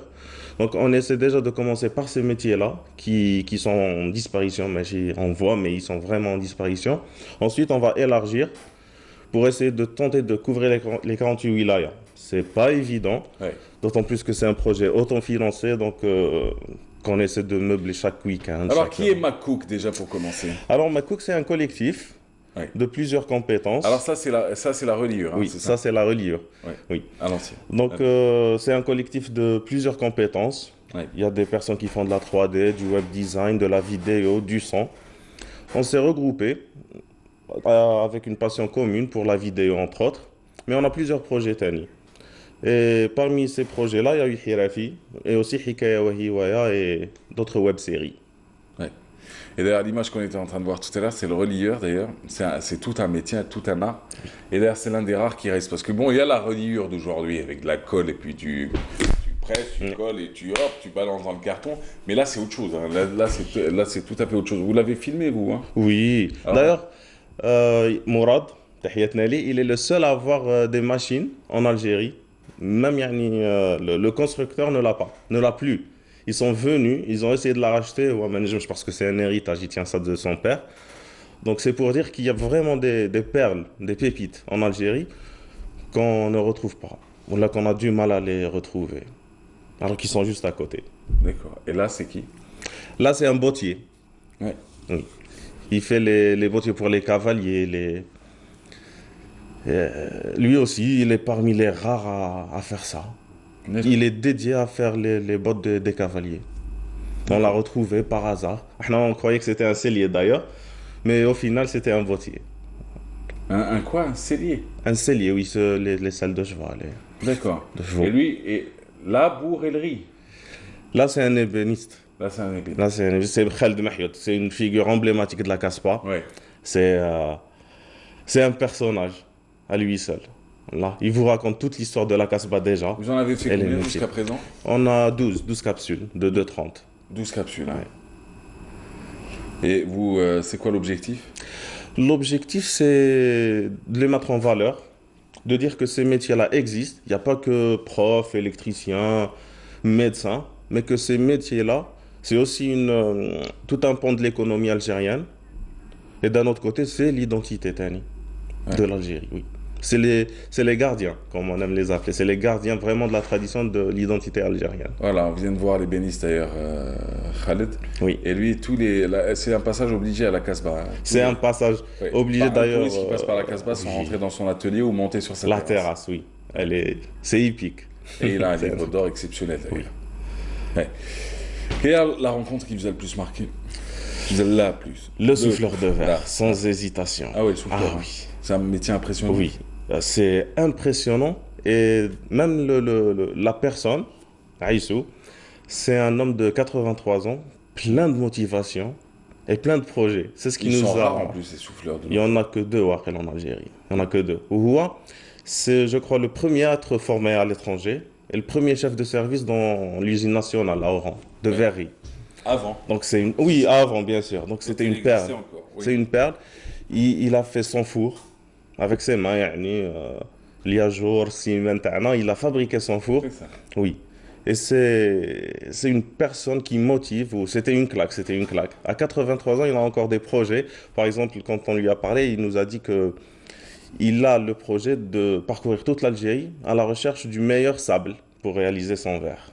Donc, à 83 ans, alors que nous, trentaine, on était quasi déprimés. C'était une claque. D'ailleurs, il nous a motivés pour continuer. À 30 ans, c'est bientôt la fin. Oui. Allah. Non, mais en même temps, 30 ans, c'est un âge critique. Parce que les jeunes ne te considèrent plus comme un jeune. Et les 40 ans te considèrent comme un jeune. Ils ne te considèrent pas comme un adulte. D'ailleurs, on les appelle les jeunes, donc ça veut tout dire. C'est fou, ouais. Alors, c'est un métier difficile d'ailleurs, le souffleur de verre. Et il est bon aujourd'hui de leur rendre hommage et de rendre hommage à l'ensemble des artisans que l'on a vus d'ailleurs dans votre film. Alors du coup, on enchaîne avec... donc il y a 12 capsules qui ont été réalisées. Oui. Elles sont diffusées tous les samedis à 19h. Donc sur le site internet hirafi.org ou la page de Makouk sur Facebook. D'accord. Ouais. À 19h. C'est bien. C'est pas mal. Vous êtes combien tourné dans un... Entre 2 et 3. Pardon? 2 et 3. 2 et 3. 2 personnes ou 3. Oui. Alors, il faut savoir qu'on débarque chez l'artisan, c'est pas scénarisé. Y a comme pas de chez cette dame d'ailleurs qui fait du chocolat. Oui. D'ailleurs, elle nous a gâté, le haq. Ah oui, à chaque fois on pendant Ramadan. Là, avant, oui. Pendant Ramadan, tu me gâtes. T'es gentil, mamie. Hein. Ça aurait été difficile de tourner, même durant Ramadan. Et du coup? Donc, oui, on débarque chez eux. Oui. On essaie de les laisser travailler sans intervenir, genre, là. Donc, on assumait le fait de rater des scènes. C'est ça. Donc, on voulait vraiment capturer le réel. D'ailleurs, ça se voit. Il y a des mains, il y a des visages, il y a des regards. C'est ce qu'on recherchait. Ouais. C'est fou, hein. Vous tournez avec quoi? Une petite caméra, une Sony 6300. Ah, une caméra carrément, pas un boîtier photo. Si, c'est un boîtier photo. C'est un boîtier. Oui. Avec quel objectif? Un 24-70. 24-70 D8. D8. Et il est bon, lui. Il est stabilisé en plus. Oui, très. Vous utilisez un stabilisateur ou vous travaillez au moment de la main? Ah, la main, main levée. Ah, c'est mieux. Oui. Ah, ça donne la vie, quoi. Exactement. Ouais, parce que quand tu travailles avec un stabilisateur, ça te donne une image comme ça. Oui. C'est vrai. C'est beau, hein, en tout cas. En fait, c'était pour leur rendre hommage au Mahmoud Bidéham, donc j'essaie de faire pareil. Et le son? Le son avec Nabil Mehdi, un ami. Il était dans le web. Ensuite, il a fait une formation. Il est devenu ingé son. Donc, un grand merci. D'ailleurs, c'est lui qui se chargeait de les appeler, de fixer des rendez-vous et tout. Donc, travaille à la perche? Oui, la perche ou à la micro-cravate. Micro-cravate, ça c'est clair. D'accord. C'est bien. Ça doit être une belle aventure quand même. Extraordinaire. Faut vraiment la vivre. Pas la regarder, mais je vous invite à aller visiter ces artisans-là, à leur parler. Ouais. Parce qu'ils ont énormément de choses à raconter. Donc hirafi.org devient d'une certaine manière un peu l'annuaire des artisans rares, quoi. En quelque sorte, oui. D'une certaine manière, oui, parce que vous faites dans la protection du patrimoine et des métiers. On essaye à notre petite échelle. Vous faites ce que le ministère de la Culture, du Tourisme et de l'Artisanat n'ont pas réussi à faire. Mettre en avant ces métiers-là. Je ne vous demande pas de réagir, je vous demande pas comment je vous demande. Restez dans votre coin, je reste dans le mien. J'assume tout ce que je dis. Je vous invite pas à vous mélanger. Non, en fait, je sais même pas ce qu'ils font au moins, donc je peux pas avancer. Je peux pas avancer. Vous êtes un passionné, vous l'avez montré, puis vous vous engagez. C'est un projet bénévole, j'imagine. Oui. Ouais. Il est autofinancé. Ouais. Il est fait sur nos vacances ou sur nos week-ends. C'est fou, hein? Oui. C'est difficile? Moins que pour les artisans. Beaucoup moins. Ouais. Ah, Vous repartez avec des souvenirs, vous achetez des choses des fois? Il y a des trucs ils qui vous nous plaisent? les offrent. Ah, ils vous les offrent? Ah, ils nous les offrent. Ouais. On essaie de refuser à chaque fois, mais quand c'est offert un cadeau, avec... c'est un cadeau. voilà, exactement. Ils sont géniaux en tout cas. Ils valent vraiment le détour. Vous êtes sorti un peu d'Alger ou pas encore? Il y avait le souffleur de verre, il était à Zazga, c'était Ouais. l'unique sortie. On a essayé de contacter des gens de Tlemcen, Boussaada aussi, donc c'est dans le programme. On espère y arriver. Ouais. L'artisanat, c'est quoi pour vous? La définition de l'artisanat? C'est de la passion et de l'amour. Ah, mais quel métier? Ah, quel métier? Un fromager est un artisan ou pas? Il y a un fromager dans la série. Il y a un fromager? Lequel? Ouais. Il est de Tizi. De Tizi? Oui. Tambout? Oui. Ah, vous êtes allé chez Tambout? Le Saint-Amour, oui. Le, Fadela ou Arisri. Ah non, on ne parle pas du même. Ah. Il y a un couple qui Non, se non, moi je sont parle du installés. Tambout. Ah non, non, non. Tambout, c'est un autre aussi. C'est un super artisan aussi qui fait du fromage. Il fait le fameux fromage. Et vous avez été rencontrer le couple, le fameux couple? Oui, ils Avec sont son endroit. Et géniaux. encore, la plupart sont en région de Kabylie parce que c'est les régions qui sont les mieux, qui sont les mieux desservies par le lait de vache. Et par la région qui veut forcément ça. Oui, Et ils ont une eau tu pure passes pas qui par le marque. goudron, quoi. Pas du tout. T'as besoin de vache quand tu fais du fromage, du vrai. C'est vrai. Merci beaucoup. C'est nous. Bonne c'est nous. chance. Merci à vous en tout cas de nous avoir. L'Aïd, c'est permis demain de- ou pas demain? J'ai eu des informations comme quoi c'est demain. Ah ouais, hein? Il y a des artisans. Il y a des artisans. l'Algérien, il a toujours ses sources. اسمع انا على بالي ايه انا على بالي قالوا لي انفراوها بيناتهم هذو donc c'est demain, hein? Alhamdoulilah, machallah. Eh mais Gary, pas la peine de faire l'émission ce soir. Hein? Il y a notre ami Tachouche qui a décidé, qui a décidé que ce serait. C'est ce qu'on vous a dit. Je vous rassure, moi aussi je l'ai entendu. Ah bah parfait. Voilà. Mais après j'ai entendu aussi l'avis de Sirius et de l'autre Bonatero qui disait que c'était mercredi. Donc ça va être suspense jusqu'à 22h. Suspense, hein. Suspense jusqu'à 22h et vous regardez le NTV, la télévision algérienne, le canal Algérie ou autre. C'est qui? C'est moi. Ah, c'est vous. Alors vous regardez ce soir, il y a l'émission Partage du savoir et puis il y a l'annonce de est-ce que demain ou après-demain. En tout cas, bonne chance. Merci d'avoir été là. C'était sympathique de vous rencontrer. Wahid Tachouche, je te rappelle que vous êtes réalisateur des fameuses capsules que l'on voit sur le site internet herafi.org. Herafi, c'est H-I-R-A-F-I.org, pas de PH, hein, qu'on soit d'accord.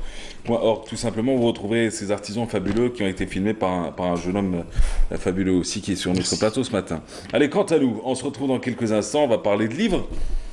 Égir, vous l'avez croisé la dame qui a écrit Égir ou pas encore? Pas encore. Pas non. encore. Elle est arrivée ou pas? Alors Égir, bah, c'est une histoire racontée par Karima Berger. Elle est née à Ténès, a suivi ses études de droit et de sciences politiques à l'université d'Alger. Et puis, elle est l'auteur de plusieurs romans parus chez Ibriz, El Ibriz Édition, et on en a parlé d'ailleurs. Elle sera normalement à l'Agora si demain c'est pas l'Aïd, sinon elle le sera dès la semaine prochaine, en tout cas on le lui souhaite. Plusieurs livres à son actif, elle raconte un peu l'exil dans cet ouvrage et l'immigration. Ce sera dans quelques instants, mais ce sera juste après ce reportage de Leila Braïcha qui nous parle d'un spectacle, pour enfants. Rappelez-vous, vendredi matin, nous avions reçu, plutôt samedi matin, nous avions reçu Madame Namous, qui est la chorégraphe de cette fameuse compagnie de danse et d'art, la compagnie arabesque.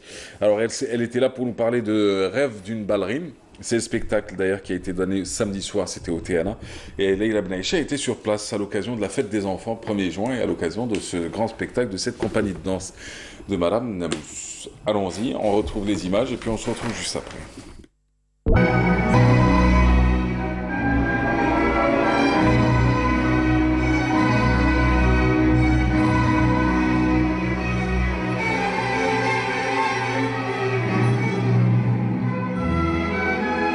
Du côté du Théâtre national Mahieddine Bachtarzi, la soirée de célébration de la journée de l'enfant était féerique, avec cette élégante représentation Rêve d'une ballerine, mise en scène par la coopérative culturelle arabesque. Tous les enfants que vous avez là, ce sont tous des enfants qui rêvent d'être la plus grande ballerine, la meilleure ballerine. Donc on les aide à réaliser leurs rêves. Voilà pourquoi le thème s'intitule Le rêve d'une ballerine. C'est-à-dire qu'ils se projettent dans l'avenir, et je suis sûre qu'elles sont toutes d'accord avec moi, de devenir une ballerine. Et on essaie de les encourager, de les aider à réaliser leurs rêves. Donc voilà pourquoi. Mais c'est surtout le fait qu'elles soient des enfants, des adolescentes, et qu'elles sont la relève de demain et l'avenir de l'Algérie dans le domaine des arts chorégraphiques.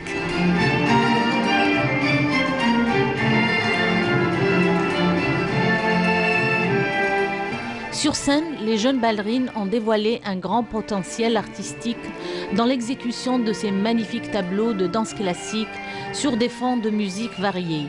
Ces ballerines rêvent sur scène et nous font partager ce beau rêve.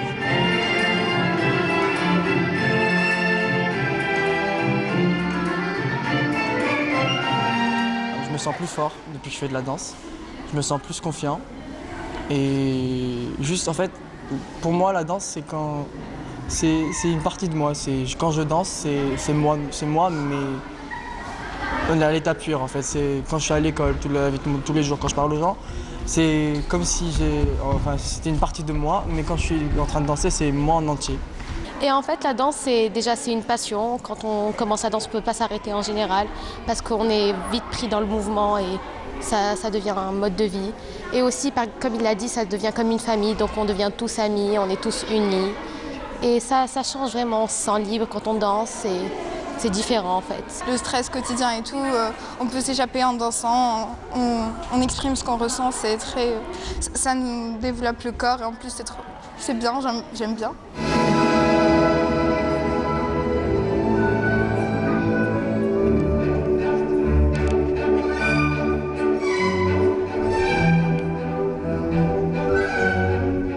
Derrière ces jolis tableaux de danse classique où chaque élève a fourni un effort pour mériter le titre de ballerine.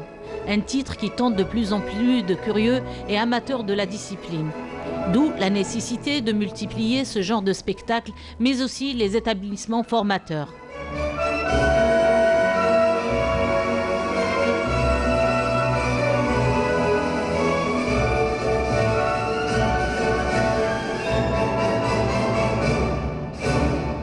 Que la demande est énorme, puisqu'il y a énormément de cours de danse qui se sont créés à travers tout le territoire algérien. Je peux vous confirmer que partout on fait de la danse classique, à Tlemcen, à Annaba, à Ain Defla, partout. Tout le monde est passionné par la danse, qu'elle soit classique ou contemporaine et même traditionnelle. Qui peut vivre sans la danse, sans le rythme et sans la musique ?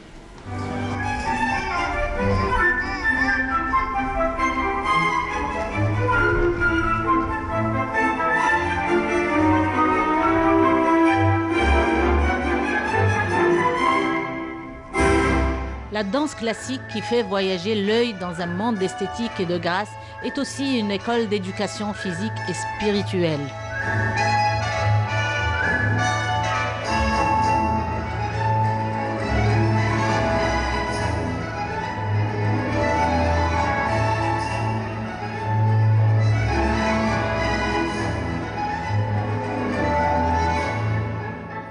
Elle peut énormément rapporter de la confiance en lui-même, de la découverte de lui-même, de son identité.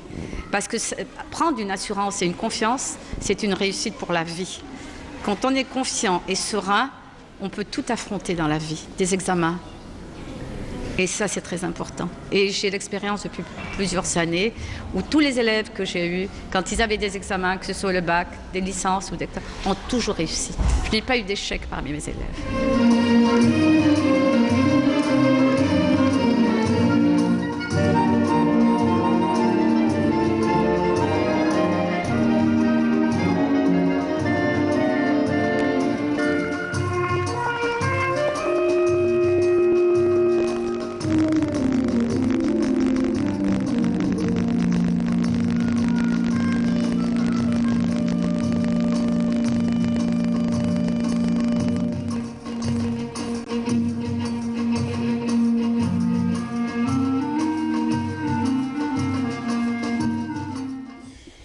C'est beau, hein? On est d'accord là-dessus. Hein. Ouais, Et c'est pas le ballet national, C'est ça. Hein. C'est une compagnie de danse privée d'une dame qui est passionnée, qui s'appelle Madame Nemous, et qui fait ça depuis des années. Elle a fait l'école russe, et depuis elle continue. Elle a été à la tête du ballet national. Ensuite, elle a repris sa compagnie de danse, et avec les jeunes filles qu'elle a depuis une dizaine d'années déjà. Et ça donne des spectacles. Du mérite, c'est magnifique. Karima Berger, comment ça va bien? Ça va bien, merci. Bienvenue à Ça vous. va bien. On raconte un peu votre histoire. Vous êtes né à Ténès. Vous en gardez quel souvenir? La mer. La mer. La mer, toujours la mer. Vous y allez des fois? Non, là, ça fait très longtemps que je n'y ai pas été. Mais c'est la ville de naissance. En fait, moi, mon pays, c'est plutôt Médéa. D'accord. Et puis ensuite Alger. Voilà. Ensuite Alger. Alors en parlant d'Alger, vous faites vos études?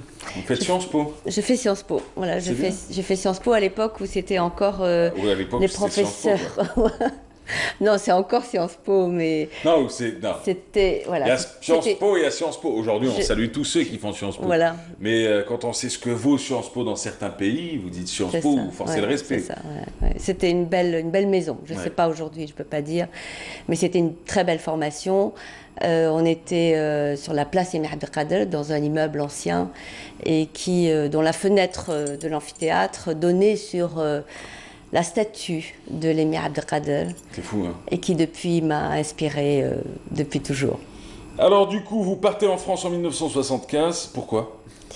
C'est une question typique. Hein. Je pars puisque c'est le thème de mon livre et de mon travail. Je pars parce que je veux voir autre chose, parce que je veux vivre une autre expérience, parce que mon pays est libre, mon pays, je ne suis pas menacée, je n'ai pas faim, je n'ai pas soif, je ne suis pas prise dans une menace quelconque, mais j'ai juste envie, à 21 ans, d'aller voir autre chose, de faire une autre expérience et puis de revenir. Mais je ne suis pas revenue. Ça arrive. Ouais. Je suis en train de faire un calcul rapide. Vous faites jeune, madame. Non, madame, on ne va pas en direct, s'il vous plaît. Ah, si, vous faites très très jeune, madame. Très très jeune. Alors, Karima Berger, alors vous faites votre expérience. Vous travaillez dans le domaine des ressources humaines. Alors, on ne sait pas pourquoi exactement. Qu'est-ce qui vous a attiré vers ça? En fait, j'ai fait sciences politiques parce que je voulais faire de la diplomatie. Je voulais les Nations Unies, enfin le rêve d'une jeune diplômée. Et j'ai un peu déchanté parce que après avoir fait ma thèse, c'était extrêmement difficile de trouver un vrai travail. Et donc j'ai enseigné à l'université. Et puis ensuite, je trouvais que les ressources humaines était un mot très beau, mais j'ai découvert la réalité. Qui était différente, parce que c'était dans une banque. C'est ça. Et j'ai un peu déchanté. Mais c'était une très belle expérience humaine aussi. Votre premier livre, vous le sortez en 98. Alors on se pose la question, quel a été le déclic, sachant que votre formation, que votre cursus était clair, il était clair dès le départ que ça allait aboutir sur une plume qui allait à un moment ou à un autre éclore. Dans votre cas, vous attendez 98 pour le faire. Quel a été le déclic? Alors vous le faites d'ailleurs avec L'Enfant des deux mondes. C'est ça, L'Enfant des deux mondes. En fait, j'écrivais des articles, j'ai écrit ma thèse et ensuite j'ai écrit des articles, disons, scientifiques. Oui. Et puis un jour, c'était donc en 97, il y avait eu une revue qui s'appelait Intersigne et qui portait sur l'Algérie, donc avec plein de contributions d'écrivains algériens. Et j'ai écrit un texte qui s'appelait déjà L'Enfant des deux mondes. Et Mohamed Dib, Allah yahmou, a écrit au directeur de la revue en lui disant « Votre numéro est très beau » et j'ai particulièrement aimé l'intervention, l'article de cet auteur, de Karima Berger. Et je me suis dit « Bon là, il faut y aller ». Et ça a été vraiment le coup d'envoi, l'encouragement, puisque j'avais des carnets, j'avais déjà des choses et je l'ai juste rassemblé. C'est venu tout seul. Alors vous sortez ce livre, vous lui envoyez Mohamed Dib ou pas?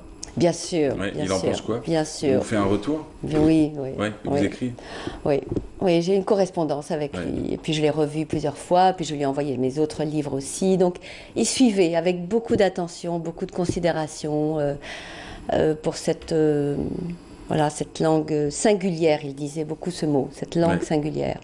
Alors vous enchaînez, hein, par la suite, plus rien ne vous arrête. De 98 à aujourd'hui, vous sortez 10 ouvrages. On ne parle pas des articles, on ne parle pas des contributions, on ne parle pas de votre thèse, on s'arrête que sur les essais, les romans et autres que vous écrivez, que vous faites éditer d'ailleurs par la suite. Alors on finit sur Égir. Et Égir, c'est votre dernier livre. D'ailleurs, vous êtes de passage à Alger. Bon, on aurait pu romancer un peu la chose et dire que vous êtes venu spécialement pour rencontrer vos lecteurs, mais vous êtes aussi venu pour des raisons familiales. Je suis venue pour la dernière semaine de Ramadan, pour l'Aïd, voilà. Pour retrouver les vôtres. Voilà. Et vous avez une éditrice fabuleuse. Magnifique. Ah bah vraiment, oui, qui est Samia. Samira Bendri. Samira Bendri, pourquoi je l'ai appelée Samira Bendris Oulpsir. Ouais. Alors Samira qui vous casse des rendez-vous un peu partout. D'abord, l'arbre à dire. Alors, l'arbre à dire, vous y étiez, c'était vendredi, non, c'était samedi. C'était samedi le C'était samedi, c'était samedi 2 juin. Samedi 1er ou 2 1er Samedi 1er. Samedi 1er. Samedi 1er juin. Alors, vous dites qu'on porte en soi. Alors, l'Algérie qu'on porte en soi, c'était ça la thématique? C'est ça, c'est un titre qu'on a trouvé avec elle en parlant comme ça par WhatsApp. Hein, et l'Algérie qu'on porte en soi, c'est exactement ma visée. C'est-à-dire que l'Algérie, c'est pas juste la description d'un pays comme on le trouve dans un dictionnaire ou dans un livre avec ses caractéristiques naturelles, techniques, mais l'autre Algérie, l'Algérie sensible, l'Algérie qui est portée par des écrivains, l'Algérie qui est portée par des poètes ou par des peintres ou et qui permet à ce pays de lui donner une dimension encore plus belle, encore plus forte, avec des aspects qu'on n'avait jamais vus. Ouais. Voilà, moi je peux parler de l'Algérie, on me dit j'ai jamais vu. C'est pas la vérité. Voilà, c'est pas la vérité, c'est pas la connaissance de l'Algérie, mais c'est la connaissance intime, la connaissance sensible. Voilà, qui vient à partir d'une vie, d'une enfance et des espoirs qu'on met dans ce pays aussi. Ouais. Alors vous êtes très spirituel, hein. Vous sortez votre dernier roman, ça s'intitule Égir. Alors normalement, vous devriez le présenter demain, si tout va bien. Si tout va bien, c'est pas exactement le terme. Oui, c'est si Ramadan, c'est demain, donc ce sera reporté. Si Ramadan, si l'Aïd, pardon. Oh mon Dieu. Alors si l'Aïd, c'est demain. Voilà. Pas de rencontre. Si l'Aïd, c'est pour mercredi, vous serez à l'Agora du livre avec les éditions ENAG et Abdel Hakim Meziel. Voilà, c'est ça. On est d'accord. Égir, parlons-en. Égir, pour vous, c'est quoi exactement? C'est une manière de parler de l'immigration, c'est une manière de parler de l'exil, c'est une manière de faire un parallèle entre l'Égir, donc de parcours, la partie religieuse, la partie concernant le prophète Mohammed sallallahu alayhi wa sallam, et celle de cette génération nouvelle, celle du 21e siècle. C'est vraiment tout ça. C'est vraiment tout ça. C'est cette géographie qui n'est pas forcément physique, mais cette géographie spirituelle. L'Égir, d'abord le titre, c'est un petit H normalement. Ouais. C'est pas la grande Égir du prophète, et c'est au pluriel. Parce qu'au pluriel, ce sont toutes les égyres que nous avons vécues les uns et les autres. Et même si vous n'êtes pas parti de chez vous, même si vous n'avez jamais quitté votre pays, vous pouvez ressentir une forme d'exil, une forme de nostalgie intime, intérieure. Et je suis partie du premier exil de Adam et Ève. Adam et Ève, ils ont été chassés du paradis, descendez, leur dit Dieu dans le Coran notamment, mais on le retrouve dans la Bible aussi. Puis après, on retrouve tous les prophètes. Sidna Ibrahim, Sidna Moussa, Jésus, Sidna Mohammed, bien sûr. Ils sont tous partis. Et puis, j'ai voulu aussi rendre hommage à cette femme dont on parle peu, dont on dit qu'elle est la servante de Sidna Ibrahim, Hajar, et qui est normalement la mère du peuple des Arabes, dit-on, puisqu'elle a donné naissance à Ismaël, et qui a été chassée dans le désert, qui était promise à la mort, qui était promise, et on l'appelle la fuyarde. Hein, Hajra, c'est celle qui est partie. Et je n'ai pas compris pourquoi on ne parle pas de cette femme. Pourquoi cette femme qui était promise... Mais finalement, c'est une revanche, celle de son fils en particulier. Oui, une forme de revanche. Oui. Son fils, ensuite Ismaël, et puis ensuite il a créé les tribus, et puis le peuple et la civilisation ensuite arabe. Mais Hajar, c'est un personnage qui reste à redécouvrir, je crois, qui reste encore un peu une image un peu mythique. Je suis partie aussi du fait que l'islam, on avait choisi pour la datation de l'ère musulmane, non pas la première révélation du prophète qu'on dit à peu près en 610. Ni sa naissance ni autre, mais plutôt sa hijra. hijra. Mais la date du départ. Et j'ai trouvé ça magnifique. Je dis c'est un sens que l'on doit retrouver, que l'on doit réexploiter au sens spirituel du terme, qui doit nous parler que cette grande civilisation, cette grande culture, cette grande religion, c'est dans une date de départ qu'elle s'est inscrite, donc un départ vers quelque chose qu'on ne connaît pas, vers quelque chose qui peut être une promesse, mais qui peut être aussi une menace. Et je me suis souvenue de cette parole de Mutanabbi, exile-toi pour renaître. Exile-toi pour renaître. Donc quand on part, il y a toujours un peu de mort, hein, on laisse toujours quelque chose mourir en soi, et pourtant on renaît.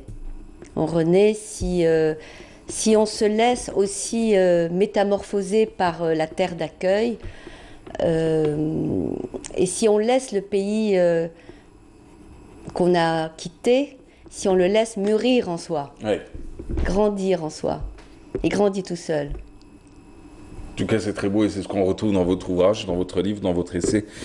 Égir, en fin de compte, d'une certaine manière, donc ce que vous voulez nous dire, l'être humain est voué à la hijra, quoi. C'est ça. L'homme avec un grand H, homme et femme. C'est ça, tout à fait. Ça fait partie de complètement, ça fait partie de l'ADN. L'exil ne vous a pas détruite, par exemple? Pas du tout, au contraire. Alors, bien sûr, certains enfants leur font de commerce, vous dites que non, c'est une richesse. C'est exactement ça. Voilà, le côté pleurnicheur de l'exil. Bon, bien sûr, il y a des situations dramatiques, je ne vais pas... Vous l'avez bien dit, hein, on peut se retrouver chez sa grand-mère à 300 mètres de chez soi, on peut se sentir seul, on peut se sentir en exil. Tout à fait. C'est pas... Tout à fait. C'est vraiment je dirais, cette pulsion qui n'est pas forcément raisonnée de l'humain d'aller voir ailleurs. Qu'est-ce qu'il y a de l'autre côté de la mer?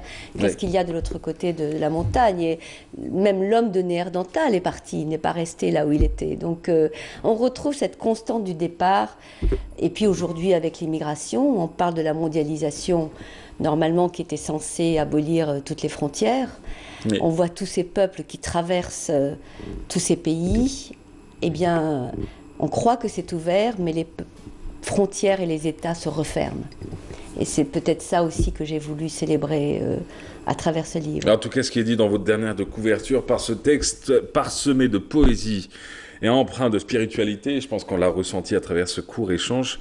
Alors Karima Berger invite le lecteur à un retour vers on peut faire la transition, la liaison, je pense, les égirs de l'histoire pour raconter les exils qui font l'actualité. C'est ça. C'est un aller-retour entre histoire et actualité. Et en parlant d'aller-retour, est-ce qu'un bon exil, parce que d'une certaine manière, vous faites l'apologie de l'exil, hein, de l'égir, de la hijra. Je vais le dire en arabe, c'est mieux. Mais est-ce que vous pensez qu'il doit finir là où on est parti, ou qu'il doit forcément aboutir à un retour de là où tout a commencé? Je pense que si on porte le pays en soi, on n'a pas besoin de revenir à la terre physique, à la terre géographique. À partir on est nourri, hein, je dis, cette source continue de vous nourrir. Si on ne garde pas cette image figée de son pays, en disant je veux vivre là en France ou en Angleterre comme je vivais là-bas, là c'est la mort. Là je pense que c'est vraiment, vous êtes voué à mourir, parce que votre pays, peu à peu, il devient comme une peau sèche, quoi, comme une peau, un cuir un peu boucané, alors que si vous lui donnez son ampleur, le pays continue de vivre en vous. Et Mohamed Dib disait cette phrase, un migrant qui ne reste que migrant, un immigré qui ne reste que migrant est un migrant raté. J'aimais beaucoup cette citation. Et voici le livre, il est disponible dans toutes les bonnes librairies, demain chez Enag si tout va bien, si c'est toujours Ramadan. Merci Karima Berger, c'était un plaisir de vous rencontrer, merci à vous d'avoir été là, merci d'avoir témoigné et d'avoir parlé de vos ouvrages. Quant à nous, on se donne rendez-vous quand? Vendredi, samedi et dimanche pour ma part, demain Rajaboul Mahali, après-demain ce sera Amel Aouni, d'ici là, si demain c'est Ramadan, c'est l'Aïd, ça haït, voilà.